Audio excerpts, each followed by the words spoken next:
नमस्कार, मैं Sushil Singh the रसायनम institute में आपका स्वागत एवं अभिनंदन करता हूं। आइए जीएस के इतिहास सेगमेंट में हम लोग आगे बढ़ते हैं।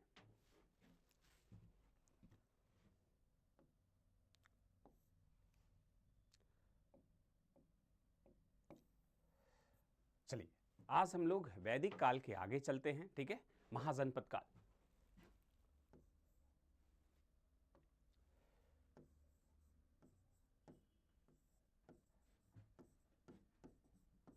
महाजनपद काल, ठीक है, महाजनपद काल ये लगभग है 6 सेंचुरी बीसी से लेकर 3 सेंचुरी बीसी। ठीक है, इसी को कहा जाता है शूद्र काल भी कहा जाता है। ठीक है, शूद्र काल भी इसे कहा जाता है।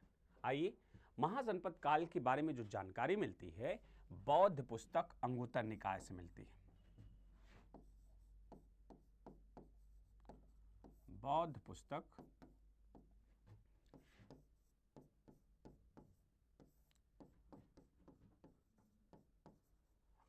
अंगुत्तर निकाय से मिलती है।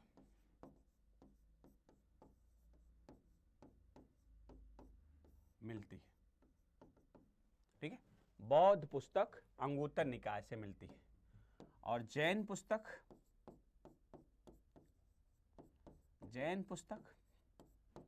भगवती सूत्र से, ठीक है, सूत्र से जानकारी मिलती है। भगवती सूत्र से जानकारी मिलती है। ठीक है, ध्यान रखिएगा, भगवती सूत्र है, ठीक है, जैन पुस्तक और बौद्ध पुस्तक अंगुत्तर निकाय से जानकारी मिलती है। आइए देख लिया जाए 16 महाजनपद कौन कौन से।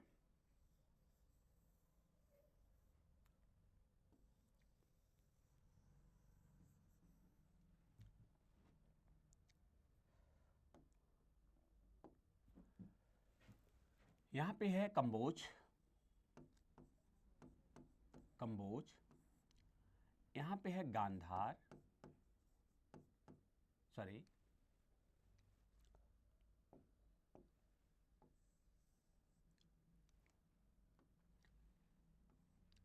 यहां पे है तक्षशिला, गांधार ही है, इसकी राजधानी तक्षशिला, गांधार। ठीक है, गांधार। यहां पे है कुरु, यहां पे है पांचाल, यहां पे है अंग भागलपुर में। यहां पे है अस्मक, सबसे दक्षिणी महाजनपद है। यहां पे है अवंती, यहां पे है चेंदी,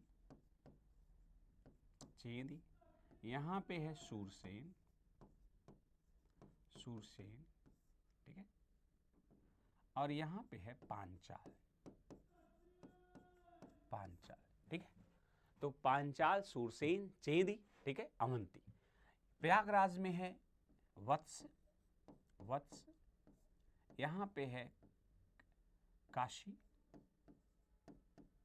यहां पे है कौशल, और यहीं पे 2 स्थल हैं, ठीक है, वज्जी और मल। ठीक है, ये दोनों गणराज्य हैं। और बिहार में है मगध। तो ध्यान रखिएगा, यही 16 महाजनपद है। ठीक है, 16 महाजनपदों की जो सूची है, ठीक है, 1 2 3 4 5 6 7 8 9 10 11 12 13 14 15 16 महाजनपद की ये सूची है। ध्यान रखिएगा, इसे आप कैसे तैयार करेंगे। ये देखिए, ये लगभग ये जोन है, ये उत्तर प्रदेश में है। ठीक है, लगभग 8 महाजनपद, 8 की संख्या यूपी में दिखाई पूछा गया है। ये देखिए राजस्थान में, ये है एमपी में, ठीक है, और ये दक्षिण भारत में, ठीक, और सबसे पूर्वी है अंग, और सबसे उत्तर पश्चिम में है कंबोज। इनकी राजधानियां हम लोग देख लेते हैं। ठीक है, तो आपसे पूछा जाएगा उत्तर प्रदेश में कुल कितने महाजनपद हैं, तो 8 की संख्या आप बताएंगे। बिहार में कितने हैं, बिहार में क्या है, अंग और मगध आप देख रहे हैं। मगध की राजधानी जो है गिरिब्रज है, ठीक है, और फिर आगे चल के बिंबिसार के समय में राजगिरी होती है, और फिर उदयन के समय में इसकी राजधानी पाटलिपुत्र होती है, ठीक है। तो ये सब चीजें हम लोग चर्चा कर लेंगे। सबसे पूर्वी कौन सा है, अंग आपको दिख जाएगा, ठीक है। उत्तर पश्चिम में है कंबोज गांधार, दक्षिण में अस्मक, और सबसे पश्चिमी जो है पांचाल आपको दिख जाएगा, ठीक है। ये चीजें ध्यान रखना है कि 16 महाजनपद में दो जो थे, कौन कौन, वज्जी और मल्ल, ठीक है, ये गणराज्य थे, ठीक है। यहां पे लोकतांत्रिक तरीके से, यहां राजतंत्र नहीं थे, यहां पे क्या था, गणराज्य था, ठीक है, गणराज्य, ठीक है। यहां लोकतांत्रिक तरीके से चुनाव होता था, ठीक है। वज्जी 8 बड़े जो है जनपदों का संघ था, जिसमें वैशाली, लिच्छवी सब वज्जी के अंतर्गत आता था, ठीक है। ध्यान,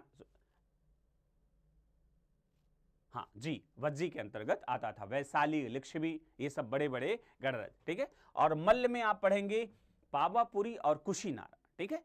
तो पावापुरी में आप देखेंगे महावीर जैन धर्म के जो है वास्तविक संस्थापक जो है महावीर स्वामी की मृत्यु होती है। और कुशीनारा में आप देखेंगे तो वहां पे चुंद लोहार के यहां से सूकर मद खा के जो है भगवान बुद्ध की मृत्यु होती है, ठीक है। तो ये पावा की 2 राजधानियां होगी, कुशीनारा और पावापुरी, ठीक है, ध्यान रखिएगा, मल्ल की। तो यहां पे आगे चल के चीजें मिलेंगी। अवंती की भी 2 राजधानियां हैं, आइए देख लिया जाए किन किन चीजों की 2 राजधानियां हैं। जैसे पांचाल,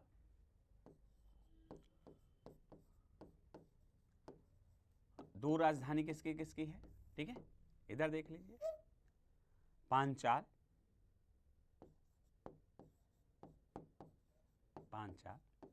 ठीक है, और दूसरी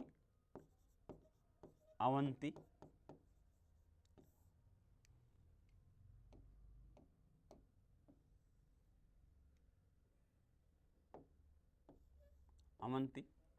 और तीसरी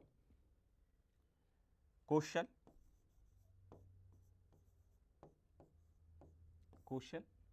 ठीक है। इनकी 2 राजधानियां हैं, ठीक है जी।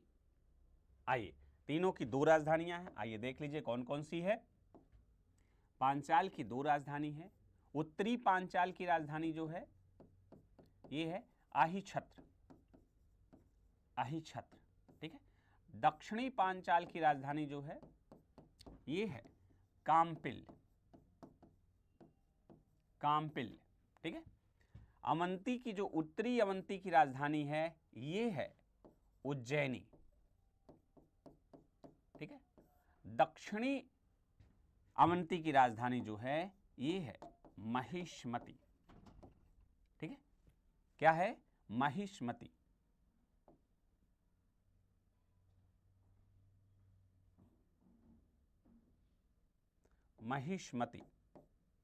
ठीक है।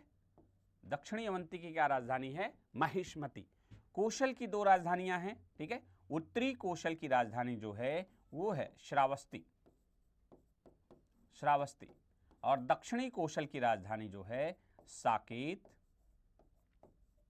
या अयोध्या, ठीक है, ठीक है।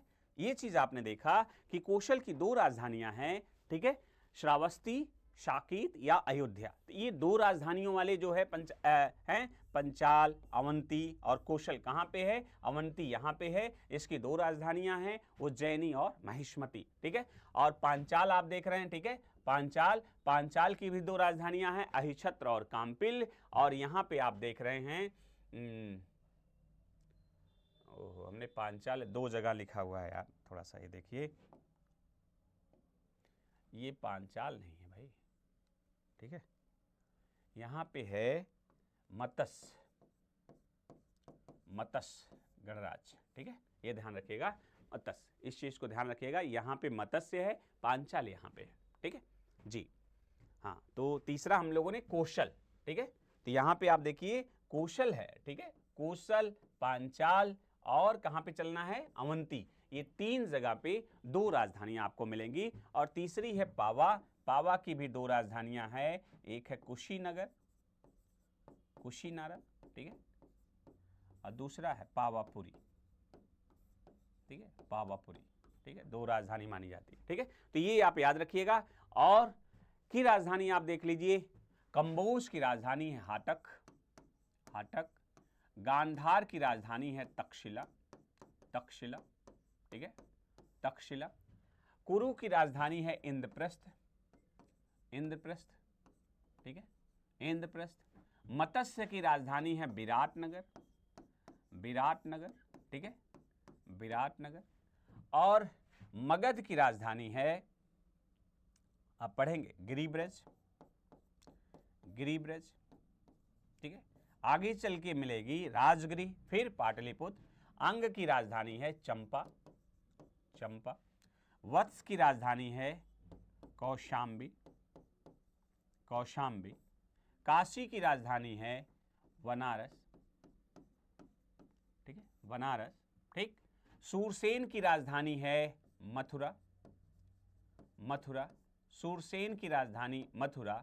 और चेदी की राजधानी है स्वत्तिवती,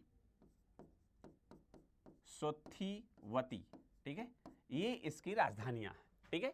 इन चीजों को, या अश्मक की राजधानी है, ठीक है, पोटल, पोटल या पोतन, ठीक है, पोटल या पोतन, ठीक है। ये किसकी राजधानी है?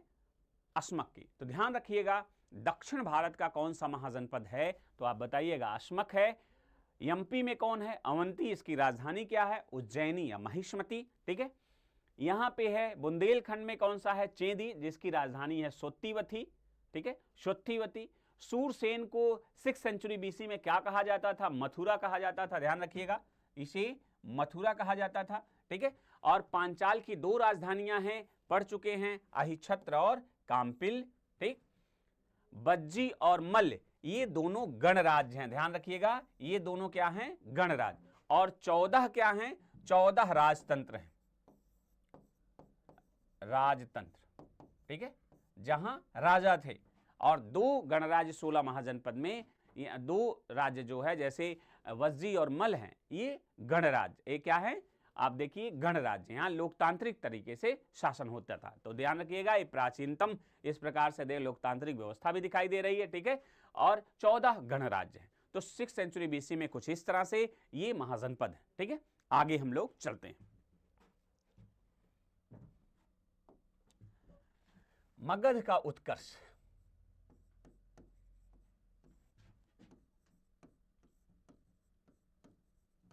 मगध का उत्कर्ष। मगध आपने देखा, मगध की राजधानी क्या थी? गिरिब्रज, ठीक है। अब उन 16 महाजनपदों में मगध का उत्कर्ष होगा, ठीक है। और उसी मगध ने 16 महाजनपदों को अपने कब्जे में लेगा और एक बड़ा बृहद साम्राज्य की स्थापना होगी। आइए देखते हैं मगध पे किन किन वंशों का शासन होता है।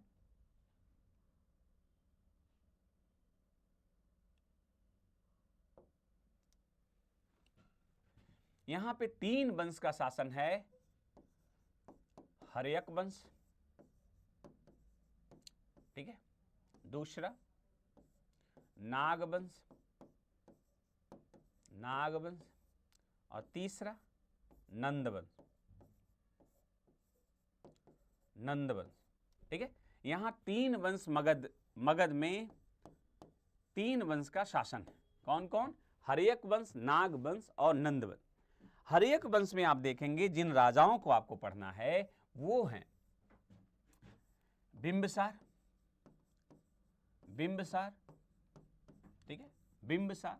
ये हर्यक वंश का संस्थापक है, संस्थापक है, ठीक है, हर्यक वंश का संस्थापक है बिंबिसार।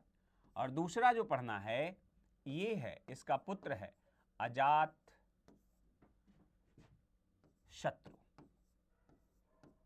ठीक है, अजात शत्रु। इसे कहा गया कुणिक भी कहा गया, कुणिक इसका उपनाम है। और तीसरा जो पढ़ना है ये है उदाइन, ठीक है, उदाइन। तो ध्यान रखिएगा, हर्यक वंश के जो शासक हैं बिंबिसार, जो हर्यक वंश की स्थापना करता है, अजातशत्रु, कुणिक और उदयन। ठीक है, आइए अभी हम चर्चा करते हैं इसी वंश को क्या कहा जाता है, पितृहंता वंश। हंता वंश, ठीक है, हर्यक वंश है पितृहंता वंश। ठीक, आइए नाग वंश में हमें क्या पढ़ना है, ध्यान रखिए। नाग वंश में जब आप देखेंगे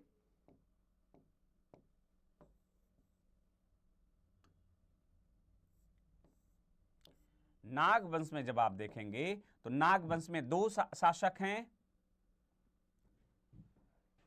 ठीक है, शिशुनाग, शिशुनाग और कालाशोक, कालाशोक। ठीक है, ये नाग वंश के दो शासक हमें पढ़ना है, शिशुनाग और कालाशोक। ठीक है, और नंद वंश में दो शासक आप पढ़ेंगे, महापद्मनंद, पद्मनंद। ठीक है, ये क्या है, नंद वंश का संस्थापक है। ठीक है, संस्थापक है। ठीक है, और दूसरा पढ़ना है घनानंद, घनानंद। ठीक है, घनानंद, तो ये ध्यान रखिएगा। ठीक है, नंद वंश, महापद्मनंद, ठीक है, और घनानंद, तो ये तीन वंश आपको पढ़ना है मगध में, मगध के उत्कर्ष में, हर्यक वंश, नाग वंश और नंद वंश। ये भी क्रम पूछता है, कौन से वंश क्रम से आए और उनके किन किन शासकों को पढ़ना है, इसे आप नोट कर लीजिए। चलिए अब हम लोग देखते हैं बिंबिसार ने क्या किया।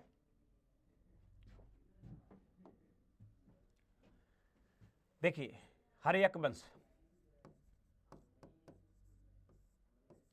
हर्यक वंश, इसी को कहा जाता है पितृहंता वंश, पितृहंता वंश।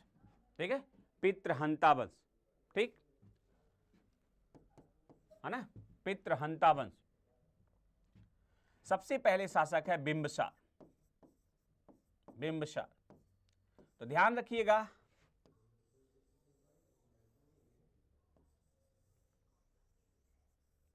देखिए ये मगध है और मगध का उत्कर्ष है। ठीक है, तो मगध, इसी के शासन में मगध की राजधानी क्या बनी, राजगृह। ठीक है, ये हर्यक वंश का संस्थापक, स्थापक, ठीक है, तथा मगध की राजधानी क्या हो रही है, राजगृह। और आप देख रहे हैं ये है कौशल,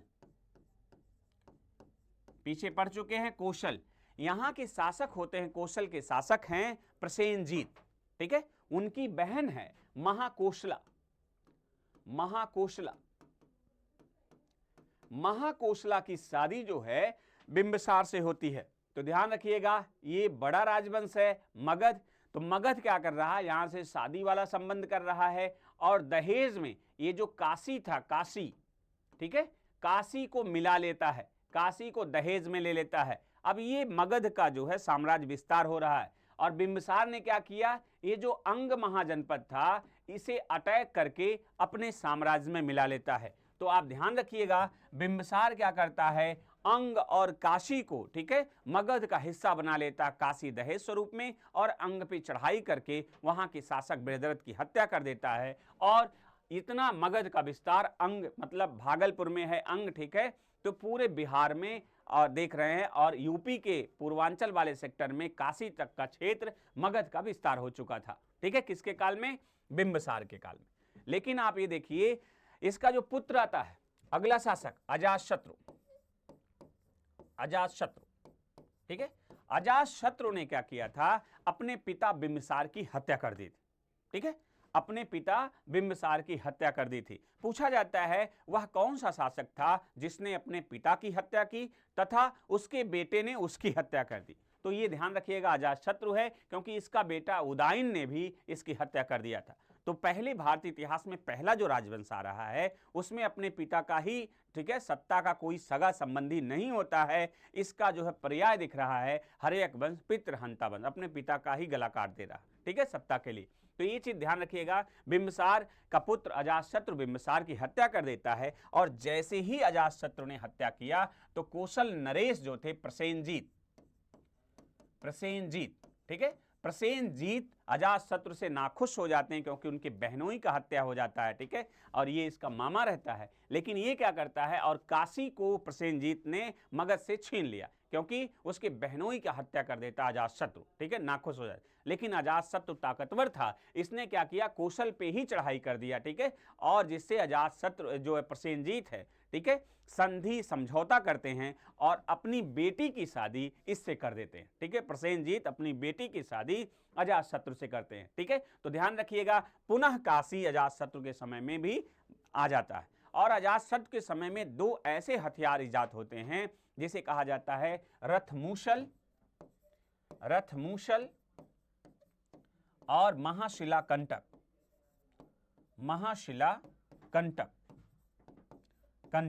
तो ये आप देखिए, रथमूशल और महाशिला कंटक जैसे दो हथियार जो है, ठीक है, अजातशत्रु ने, ठीक है, यहाँ पे नया इजाद हो रहा है, ठीक है, और ये नए प्रकार की टेक्नोलॉजी यहाँ अडॉप्ट हो रही जिससे क्या साम्राज्य विस्तार में आसानी होगी।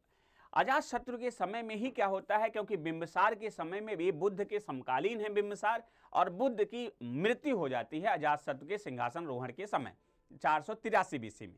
तो अजातशत्रु क्या करता है, क्योंकि मगध की राजधानी अभी भी राजगृह ही है, तो इसी राजगृह में इसने क्या किया था, पहली बौद्ध संगीत का आयोजन कराया था, ठीक है। किसने कराया था, अजातशत्रु ने। कहां कराया था, राजगृह में। कब कराया था, 483 में, ठीक है। और आप देखते हैं, ठीक है, पहली बौद्ध संगीति का आयोजन कौन करा रहा, अजातशत्रु करा रहा है, ठीक है। तो ये सब घटनाएं अजातशत्रु के काल में होती हैं और इसका पुत्र जो होता है उदयन, ये क्या करता है, अपने पिता अजातशत्रु की भी हत्या कर देता है और अगला शासक इस पे आता है कौन, उदयन, ठीक है। उदयन के काल में मगध में क्या परिवर्तन होता है, तो ध्यान रखिएगा, उदयन के काल में जो मगध की राजधानी राजगृह थी इसे बदलकर पाटलिपुत्र कर दी जाती है, ठीक है, क्योंकि उदयन ही है पाटलिपुत्र नगर की स्थापना करता है और पाटलिपुत्र नगर की स्थापना के साथ साथ इसे अपनी मगध की राजधानी भी बनाता है। तो ध्यान रहे, जब आपसे पूछा जाए कि मगध की राजधानी पाटलिपुत्र किसने बनाया, तो आप बताइएगा, उदयन ने बनाया, ठीक है। राजगृह किसने बनाया था, बिंबिसार ने। उसके पहले 16 महाजनपद में पाटलिपुत्र की राजधानी क्या थी, तो गिरिब्रज थी, ठीक है। ये चीज ध्यान रखिएगा। ये रहा हर्यक वंश।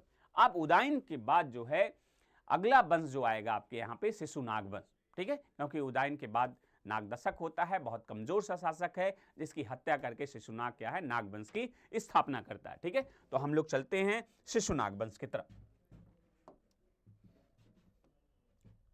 ठीक है। शिशुनाग,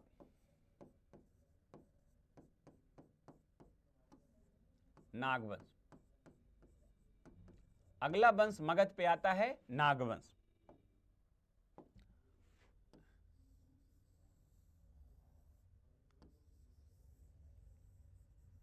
ठीक है, मगध, नागवंश। अब ये शिशुनाग जो शासक है, ठीक है, इसने क्या किया था, इसने मगध की राजधानी को, ठीक है, पाटलिपुत्र की जगह पे कहां कर दिया, वैशाली को बना दिया, वैशाली, ठीक है।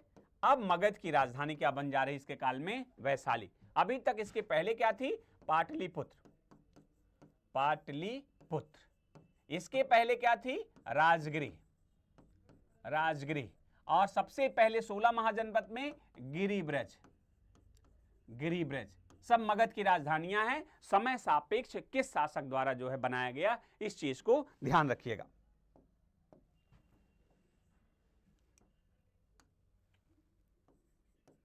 ठीक है, गिरिब्रज, ठीक है, ध्यान रखिएगा। अब ये हो जा रही शिशुनाग के समय में वैशाली, ठीक। और आप देख रहे हैं शिशुनाग के ही समय में मगध का विस्तार अवंती तक हो गया, मालवा तक हो गया, ठीक है। अब मगध अपना विस्तार ही लेता जा रहा है, ठीक है, मालवा तक के क्षेत्र को जीत लेता है शिशुनाग। तो मगध का इस तरह से प्रसार ही हो रहा। अगला शासक जो इसमें आता है उसका नाम है कालाशोक, कालाशोक। और कालाशोक के समय में, ठीक है, कालाशोक के समय में मगध की राजधानी क्या हो जाती, पुनः पाटलिपुत्र को कर देता है, ठीक है, मगध की राजधानी। तथा द्वितीय बौद्ध संगीति, द्वितीय बौद्ध संगीति, बौद्ध संगीति, ठीक है, द्वितीय बौद्ध संगीति, ठीक है, किसके काल में का आयोजन होता है, कालाशोक के समय में।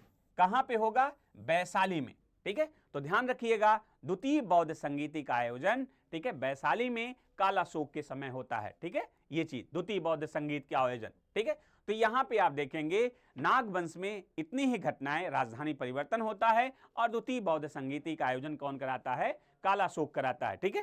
चलिए आगे हम लोग चलते हैं और अगला वंश हम लोग देखते हैं नंदवंश। नंदवंश, ठीक है, नंदवंश का जो संस्थापक है वो है महापद्म नंद,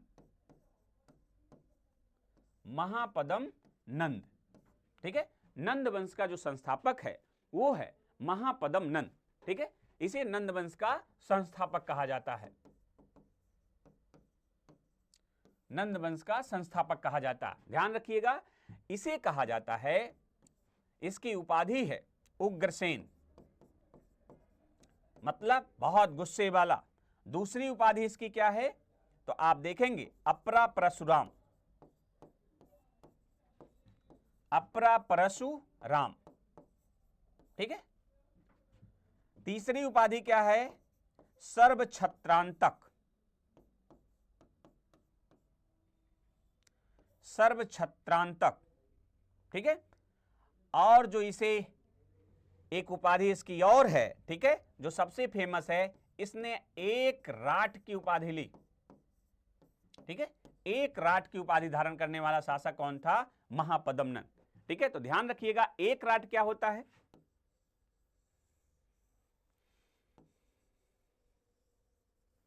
देखिए जो पूर्वी भारत के शासक थे ये सम्राट लिखते थे और जो पश्चिमी भारत के शासक थे ये स्वराट लिखते थे।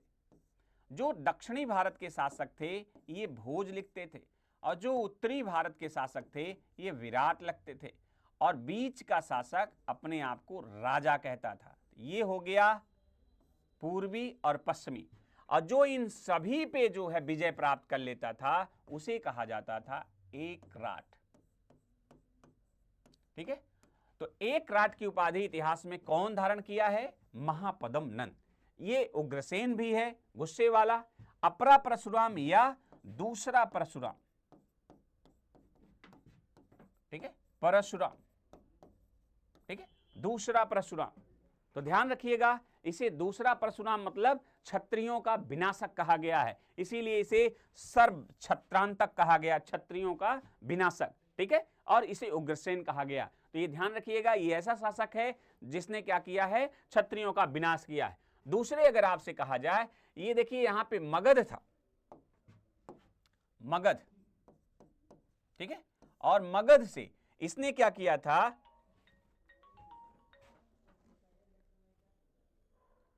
हाँ सर क्लास में आप आ जाइए, आज रसायन में आ जाइए, रसायन में अंदर, ठीक है, ओके। हाँ आइए, ये देखिए कलिंग है, ठीक है, कलिंग। तो आप ये देखिए मगध का जो शासक था कौन, महापद्म नंद, इसने कलिंग पे अटैक करके यहां से जिनसेन की मूर्ति उठा ले गया, क्योंकि ये जैन धर्म से था, ठीक है, और कलिंग में एक नहर का निर्माण करवाया था, ठीक है, एक नहर का निर्माण करवाया था, ठीक है। तो ये ध्यान रखिएगा, एक नहर का निर्माण करवाया था कौन, महापद्म नंद, ठीक है, कहां पे, कलिंग पे अटैक करके, और यहां से जिनसेन की मूर्ति उठा के ले जाता है, ठीक है। इसकी चर्चा आप हाथी गुम्फा अभिलेख में प्राप्त कर सकते हैं, खारबेलों के, ठीक, ये चीज। अगला शासक जो है इसमें आप देखेंगे घनानंद है, घनानंद, ठीक है, अगला शासक जो है घनानंद। और घनानंद के ही काल में आप ये देखते हैं ये शूद्र वंश है, ठीक है, और घनानंद के काल में ही सिकंदर का भारत पे आक्रमण होता है। ध्यान रखिएगा, सिकंदर का भारत पे आक्रमण होता है, सिकंदर का भारत पे आक्रमण होता है, ठीक है, भारत पे आक्रमण होता है। किसके काल में? घनानंद के काल में, ठीक है। इसे कहा जाता है अग्रमीज, इसकी उपाधि जो थी अग्रमीज थी। तो ध्यान रखिएगा, यूनानी साहित्य इसे क्या कहते थे? अग्रमीज, घनानंद को। और घनानंद के ही एक मंत्री थे, ठीक है, चाणक्य, जिनसे घनानंद का विवाद हो जाता है और उसे अपमानित करके घनानंद, ठीक है, दरबार से बाहर निकाल देता है। और चाणक्य, जैसा कथा है कि चुटिया बांध लेते हैं और ये कहते हैं कि नंद वंश का हम समूल नाश कर देंगे, तभी रामराज में वापस आएंगे। तो यहां से ये जाते हैं तो एक बच्चा बैठा रहता है, राजकीलम नामक खेल खेलता है, चंद्रगुप्त मौर्य, ठीक है, उसे कुछ पण में ये खरीदते हैं, ठीक है। और इसके बाद उसे ले जाते हैं तक्षशिला, क्योंकि चाणक्य जो है ये तक्षशिला के शासक टीचर होते हैं, अध्यापक होते हैं। उसे वहां पे राज धर्म की शिक्षा, सैन्य धर्म की शिक्षा देते हैं और पुनः उसे ले आते हैं और घनानंद से, ठीक है, घनानंद को पराजित करके नंद वंश का उन्मूलन कराते हैं और मौर्य वंश का, ठीक है, स्थापना करते हैं। तो ठीक है, तो आज हम लोग यहीं तक, ठीक है, अगला जो है लेक्चर होगा वो मौर्य वंश में होगा। धन्यवाद।